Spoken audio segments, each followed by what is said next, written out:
迄个无离变的日子，苦家养。现代社会真离变，厝内便所、浴间仔，对一般的人家厝来讲是基本款。若想起较早的日子，阮厝的西巷仔、浴间仔，离灶骹将近20米远。互阮牵的偷放来阮兜的时，眠时惊甲毋敢去便所。古早人讲，人困眠床，伊困西巷仔口，是咧警惕日本人进步的文明。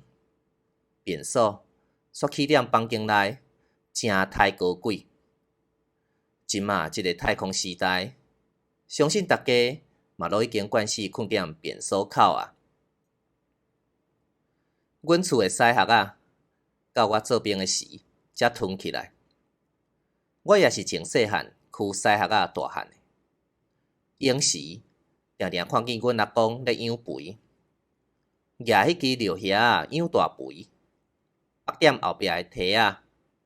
即落粗肥是上天然的肥料，毋若有机，阁免钱。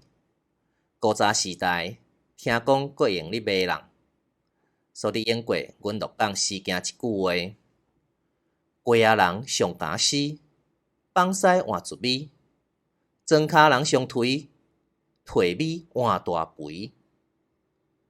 较早若要洗身躯，就爱先兄走，才有烧水。阮老爸是做木的，厝里的柴是塌塌甜，炖甲规厝惊。做衣骹的柴配花，抠刀炼，旧师傅不时都有，免惊无柴通行。我少年的时斩炼严严，逐日破桶干咧，为大灶养烧水，透过水缸的冷水，才阁赶去浴间仔。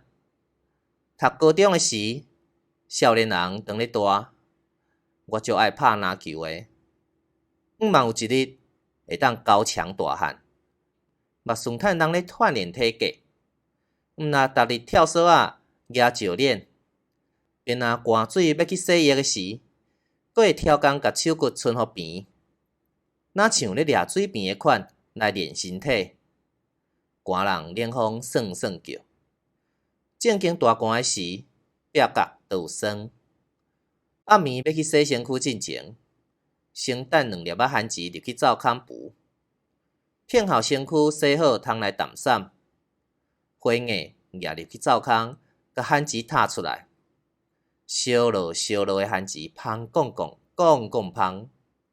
迄款气味，毋是现主时24点钟咧卖烘番薯会当比拼得的。前一站啊，有一日甲阮后生做阵洗身躯，讲到水道头切落，就有烧水通洗。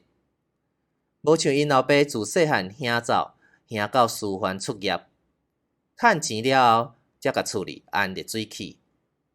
我讲一句，看你偌好命。阮后生对喙应讲，哪有偌好命？以后只要喝一声烧水，烧水就水出来，安尼毋才是好命？迄款无离变的日子，是因即阮太空囡仔无法度体会的。